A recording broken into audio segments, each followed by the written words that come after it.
capítulo 22, versículo 21. Job 22, 21. Te pones en pie, porfa, y lo lees en voz alta, cuando lo tengas. Hagan tú. Son cosas del directo, no pasa nada. Lo tienes, Jonah. Venga, pues César, si lo tienes tú, léelo tú. Jonah, coge el del César. A ver, 22. 21. Vuelve ahora en amistad con él y tendrás paz, y por ello te vendrá bien. Léelo otra vez. Vuelve ahora en amistad con él y tendrás paz, y por ello te vendrá bien. Amén. Ya está.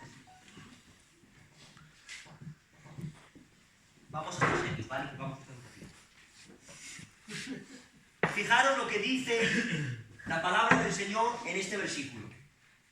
Dice, volved en amistad con Él. Cuando se refiere a Él, está hablando de Dios. Y tendréis paz, y por ello os vendrá bien. A este mensaje le titulo una oportunidad, un deber. Una oportunidad que Dios brinda a la humanidad y un deber y una responsabilidad que tiene la humanidad de responder a esa oportunidad que Dios le da. ¿Vale? Si se dan cuenta, el texto dice, vuelvan ahora en amistad con Dios y tendrán paz y por ello les vendrá bien. Si la Biblia dice, y esto la Biblia hoy nos lo dice a todos nosotros que nos encontramos aquí, hoy la Biblia nos anima a que volvamos en amistad con Dios. Y si la Biblia anima a los hombres y a las mujeres, a la familia humana, que vuelvan en amistad con Dios, significa que ahora no son amigos de Dios. Y encima dice, volver, está dando a entender que antes eran amigos.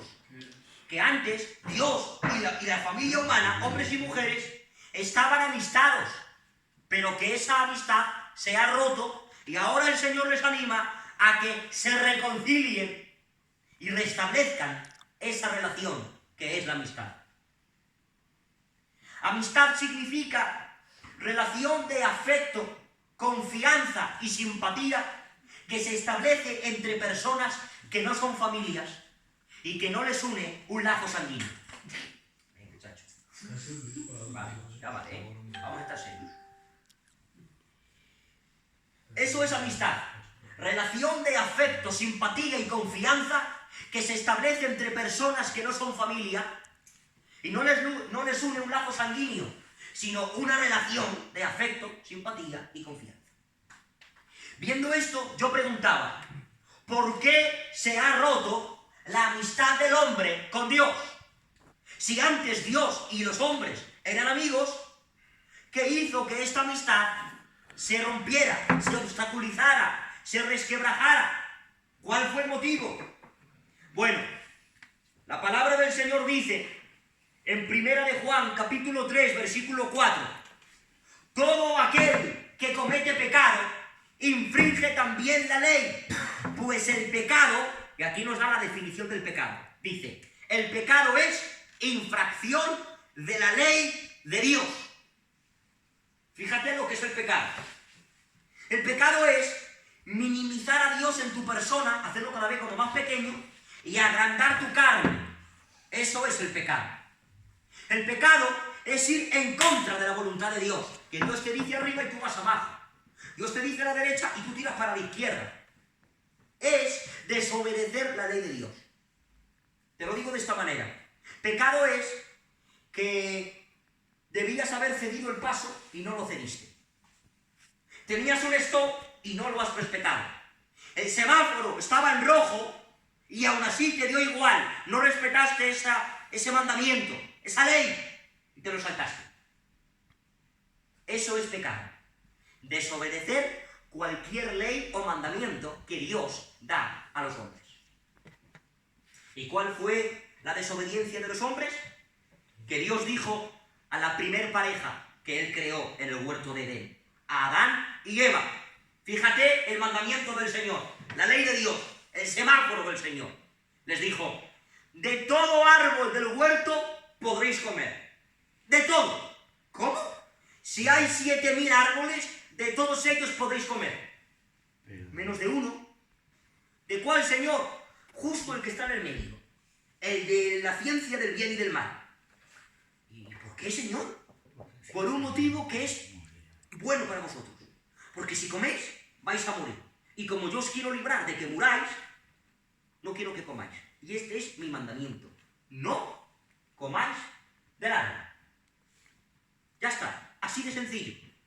Pero claro, ahí aparece la serpiente, que es Satanás utilizando a la serpiente, y tienta a Eva. Eva presta oídos a la serpiente, al diablo, que eso es lo peor que podemos hacer como jóvenes. Créeme, no deberías jamás sentarte en la mesa de negociaciones con Satanás, porque te va a ganar y te va a convencer.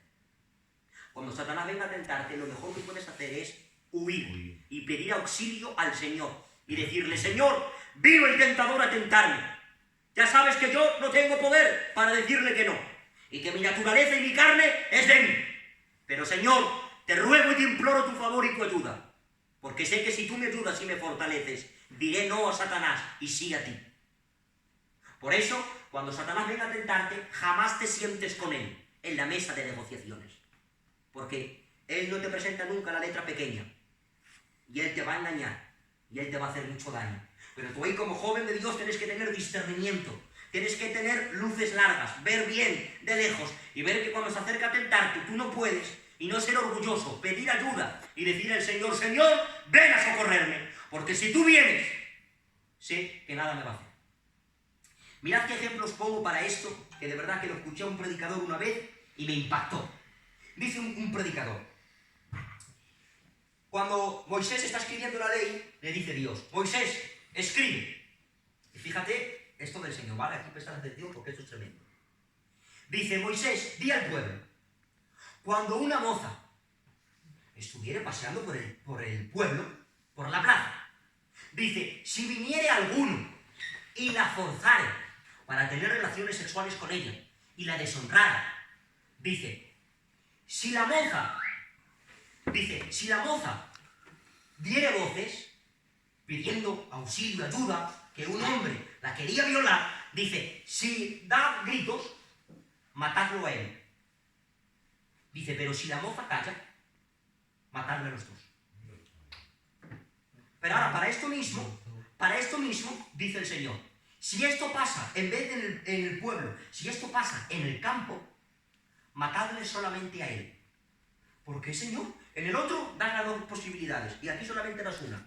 Y dice el Señor, es que si él la quiere violar en el campo, pudo gritar, pero lo mismo nadie la escuchaba. Dice, pero en la plaza, si ella, cuando el otro le quiere violar, ella se calla, es peor ella que él. Porque está en la plaza, pega un grito y se entera todo el pueblo. Dice, ahora, si ella grita, es que es honrado, es bueno. Matarlo a él, porque ella es buena y estaba defendiendo su santidad. Fíjate, ¿no? Pues decía este predicador, y fíjate qué ejemplo, ¿no? Que nos reímos. Pues decía este predicador, cuando viene el pecado a tu vida y te callas, dice Dios, eres tú peor que el pecado. Porque el pecado, permitidme esta expresión, ha venido a violarte, a deshonrarte. Y tú, sin embargo, te callas y no pides auxilio del Señor. Dice el Señor, eres tú peor que el pecado. Ahora, si cuando viene el pecado, haces como esa moza honrada que lucha por su pureza, por su virginidad, y le dice al Señor, viene a deshonrarme este pecado, y yo no puedo luchar contra él, pero si tú me ayudas y tú me sacas de aquí, sé que él no me puede tocar. Eso el Señor lo mira y dice, la intención de él o de ella de vivir en santidad. Como me ha pedido auxilio y ayuda, yo lo rescato de ahí y no permito que ese pecado lo manche. Como joven de Dios, cuando el pecado venga a destruirte, cuando Satanás venga a tentarte y a ofrecerte lo mejor que a ti más te gusta, por favor, pide auxilio, pide ayuda, da un grito de SOS y el Señor vendrá en tu rescate y no permitirá el Señor que Satanás te toque. Está escrito, fiel es el Señor, el cual os dará una puerta de salida para que no seáis tentados más allá de lo que vuestras propias fuerzas puedan soportar. La puerta siempre está ahí. El problema es que tú y yo a veces no miramos la puerta porque nos gusta mucho el pecado. Porque lo que nos ofrece el diablo nos gusta tanto que a veces vemos la puerta y es como que agachamos la cabeza para decirle al Señor, ¡no la veía! Que dice el Señor, no, la puerta siempre está. Pero es necesario que me ames más a mí que a ese pecado. Entonces, amándome a mí, cuando ese pecado venga a buscarte, tú pegas un grito de ayuda y yo bajo a socorrerte y te hago entrar por esa puerta donde el diablo y el pecado no pueden entrar. La pregunta de esto es, ¿estás tú dispuesto a hacer esto? ¿Estás tú dispuesto a sacrificarte para el Señor y amarlo a Él por encima de todas las cosas y por encima de todo lo que Satanás te quiera ofrecer? Medítalo, por favor. Entonces, si no somos amigos, ¿qué somos? Enemigos. Sí, toda aquella persona que no se ha arrepentido de su pecado y no ha creído en Cristo para la salvación, todo aquel que todavía no está en Cristo es enemigo de Dios. Romanos 5:10 dice la palabra, porque si siendo enemigos fuimos reconciliados con Dios por la muerte de su Hijo, mucho más, estando ya reconciliados, seremos salvos por su vida. Fíjate, si siendo enemigos fuimos reconciliados con Dios. La raza humana es enemiga del Señor, no porque el Señor quiera, sino porque la raza humana se ha constituido enemiga de Dios. Y ella misma se ha destituido de la gloria del Señor y del poder de su presencia. Amén. Colosenses 1:21 dice la palabra del Señor. Y a vosotros también, que erais en otro tiempo extraños y enemigos en vuestra mente, haciendo malas obras, ahora os ha reconciliado. Fíjate, a vosotros también, que erais en otro tiempo. ¿En otro tiempo? ¿Qué tiempo? Cuando no te arrepentiste de tu pecado, cuando no creías en Cristo, dice, eras extraño para Dios y enemigo en tu mente, haciendo malas obras. Si no te arrepientes de tu pecado y no crees en Cristo, eres un extraño para Dios. Y tú mismo te has hecho enemigo de Dios en tu mente, porque vives a tu manera, pero no a la manera que Dios quiere para ti. La pregunta es obligada. Si somos enemigos, ¿cómo nos reconciliamos con el Señor? Bueno, Dios ha provisto un medio para que te acerques. Escúchame bien. Los dos textos que acabo de citar me encantan, porque dicen, si siendo enemigos fuisteis reconciliados, si siendo enemigos fuisteis reconciliados, Dios no esperó a que fueras bueno para morir por ti en la cruz. Jesús no esperó a que tú y yo hiciéramos buenas obras para luego morir por nosotros. Jesús no estaba muriendo por los buenos. Jesús estaba muriendo por los malos. Jesús no estaba muriendo en la cruz por sus amigos. Jesús estaba muriendo en la cruz por sus enemigos. Aquellos que habían invalidado su pacto. Aquellos que habían transgredido su ley. Aquellos que habían desobedecido todos y cada uno de sus mandamientos. Por esos, por los malos, por los enemigos, por los que no le amaban al Señor y no le querían, fue por esos por los que Jesús murió en la cruz. Si siendo enemigos fuimos reconciliados, Dios no esperó a que fuéramos buenos para morir por nosotros. Y Dios no dijo, a ver, si se comportaran bien, y si yo viera en ellos un arrepentimiento, y si yo viera que ellos hacen buenas obras, y que ellos camelan, y que ellos quieren, entonces, venga, me sacrifico, dejo el cielo y muero por ellos en la cruz. No, Él dijo, son malos, rebeldes, contumaces, desobedientes, hacen lo que les viene en gana. Pues con todo y con eso, yo quiero morir por ellos. Eso es el amor y la gracia del Señor. Dios ha provisto un medio para que te acerques. Juan capítulo 14, versículo 6, dice la palabra del Señor. Yo soy el camino, la verdad y la vida. Nadie va al Padre sino por mí. Fíjate, yo soy el camino, la verdad y la vida. Jesús es el camino para que no te pierdas, la verdad para que no te confundas y la vida para que no mueras.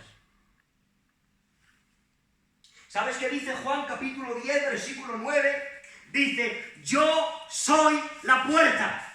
El que por mí entrare, ese será salvo.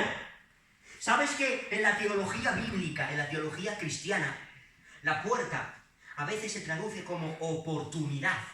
Y me encanta, porque Jesús, cuando está diciendo aquí, yo soy la puerta, el que por mí entrare, ese será salvo, está diciendo, yo soy la oportunidad que la humanidad necesita para poder ser salvo. Yo soy esa oportunidad que os brindo con mi propio sacrificio, con mi propia vida derramada en la cruz del Calvario. Yo soy la oportunidad que estabais buscando, pero que ni la ley, ni los hombres, ni las buenas acciones os lo podía remediar. Y aunque nadie podía solventar esa situación para vosotros, yo soy la oportunidad que andabais buscando. Hechos capítulo 4, versículo 12, dijo Pedro, predicando en una ocasión, porque no hay otro nombre bajo el cielo dado a los hombres en que podamos ser salvos, solamente en el nombre de Jesús. Solamente en Jesús hay salvación. Escúchame bien, hay muchos caminos que te llevan al infierno, pero solamente hay uno que te lleva al cielo, Jesús. Cualquier camino que elijas en esta vida, cualquiera te puede llevar al infierno, pero para ir al cielo solo existe un camino, Jesús. Elí, un sacerdote del pueblo de Israel, él fue el mentor espiritual de Samuel, el profeta. Y él, como sacerdote, pues ministraba al Señor en el templo. Con el tiempo, él tuvo 2 hijos, Omni y Finés. Omni y Finés. Él tuvo estos 2 hijos y saben que el ministerio sacerdotal se heredaba de padres a hijos. Iba de generación en generación. Era una cosa de familia. Pues bueno, Omni y Finés, cuando llegan a una edad adulta, también son sacerdotes, como su padre, y ministran en el templo. Pero dice la Biblia, ambos ministraban a Jehová, dice, pero no tenían conocimiento de Jehová. Es decir, servían a Dios, pero no conocían al Dios que estaban sirviendo. Aparte de esto, Elí se ha enterado, su padre, que sus hijos tienen mala fama en el pueblo. Entonces los llama aparte y los corrige. Hijos, no tenéis buena fama entre el pueblo. ¿Por qué, padre? Dice, sí, robáis de las ofrendas del pueblo. No eran las ofrendas del dinero, eran las ofrendas que hacía el pueblo como sacrificio para que el sacerdote lo ofreciera a Dios y el pecado del pueblo fuera perdonado. Pues esas ofrendas que el pueblo daba para que Dios le perdonara, como eran animales muertos, ellos se los llevaban y se los hallaban. Y no ofrecían el sacrificio para Jehová, para que Jehová perdonara los pecados del pueblo. Que hay que ser malo para hacer esto. Porque sabes que si no hay sacrificio no hay perdón. Pues ellos consentían comerse ellos los animales y que el pueblo se quedara sin perdón. El pueblo no lo sabía, pero ellos lo estaban haciendo. ¿Y sabes qué hacían más? Dice la Biblia que a la puerta del templo, por las noches, dormían con las doncellas de Israel y mantenían relaciones sexuales con ellas. Saúl. Coge Elí, les dice esto, y ahora dice Elí, hijos, si un hombre tiene una pelea con otro hombre, hay jueces y arregladores que pongan paz. Dice, pero si Dios se enfada con un hombre, ¿quién se pondrá en el medio y pondrá paz? Fíjate, estaba diciendo Elí, Omni, Finés, vuestros pecados están haciendo ofender al pueblo, pero es que vuestros pecados están haciendo daño a Dios. Y como Dios se enfade con vosotros, yo, aunque soy sacerdote de Israel, no voy a poder hacer nada. No me puedo poner en el medio y no puedo decirle a Dios, deja a mis niños, no me los mates. Como Dios se enfade con vosotros, a ver quién se pone en el medio. Elí murió sin saberlo, pero hoy nosotros, los jóvenes de los artistas, sabemos, según 1 de Timoteo capítulo 2, versículo 5, que hay un solo Dios y un solo mediador, arreglador entre Dios y los hombres, Jesucristo hombre. Amén. Elí creía que si Dios se enfadaba con los hombres, no había nadie que pudiera poner paz. Pero nosotros sabemos que si Dios se enfada con los hombres, hay un mediador entre Dios y los hombres, Jesucristo, el Hijo de Dios, el Dios perfecto para el hombre y el hombre perfecto para Dios. Jesús es el arreglador de los casos perdidos. Jesús es el que se pone en el medio entre Dios y los hombres y solventa ese asunto y pone paz entre ellos. Jesús fue el único que en su cruz, en su muerte, tomó la mano de un Dios santo y la mano de una raza humana pecadora y las juntó las dos en su cruz y murió. Y Él reconcilió a un Dios santo con la raza humana pecadora. Él murió entre el cielo y la tierra para reconciliar la tierra con el cielo. Él murió en medio de los hombres para reconciliar a los hombres con Dios. Esta es la oportunidad que Dios da. Pero ahora nosotros tenemos el deber. ¿Qué deber? Isaías capítulo 1, versículo 18. Venid luego, dice Jehová, y estemos a cuentas. Si vuestros pecados fueren como la grana, serán emblanquecidos. Si fueren rojos como el carmesí, vendrán a ser como blanca lana. El sacrificio de Cristo está ahí. Jesús ya ha muerto en la cruz del Calvario. Su sangre ya ha sido derramada. Él ya ha dicho, Padre, perdónales porque no saben lo que hacen. Jesús ya lo ha hecho. Ahora nos toca a nosotros aceptar o rechazar lo que Jesús hizo por nosotros. Lo que Él hizo ya nadie lo puede quitar, nadie lo puede borrar. Está ahí disponible para todo aquel que crea. Pero ahora te toca a ti y me toca a mí, como joven, decir sí a Cristo o no a Cristo. Y esto es cuestión de vida o de muerte. Y esto depende de ti. No depende de que tu familia sea cristiana o de que vengas a la iglesia. Esto depende de ti. La salvación es una decisión personal de cada ser humano. Que a partir que tienes 12, 13, 14 años, tus sentidos están ya ejercitados, tienes conocimiento del bien y del mal, tu conciencia ya te está acusando o defendiendo según lo que hagas. Ya ahí Dios demanda cuentas de ti. Ya Dios ahora te pide a ti y te exige si le quieres o no le quieres. Mira, Cristo es muchas cosas, pero Cristo es ineludible. Esto significa que de Cristo no se puede pasar. De Cristo no se puede pasar. Algún día te vas a encontrar con Él. Te guste o no te guste, quieras o no quieras. Algún día te vas a encontrar con Él. Podrás pasar de quien quieras, pero de Cristo es imposible pasar. Es ineludible. Es algo con lo que te encontrarás, sea en esta vida o en la muerte. Pero un día te encontrarás con Cristo y Cristo demandará de ti algo. Si le aceptaste o le rechazaste.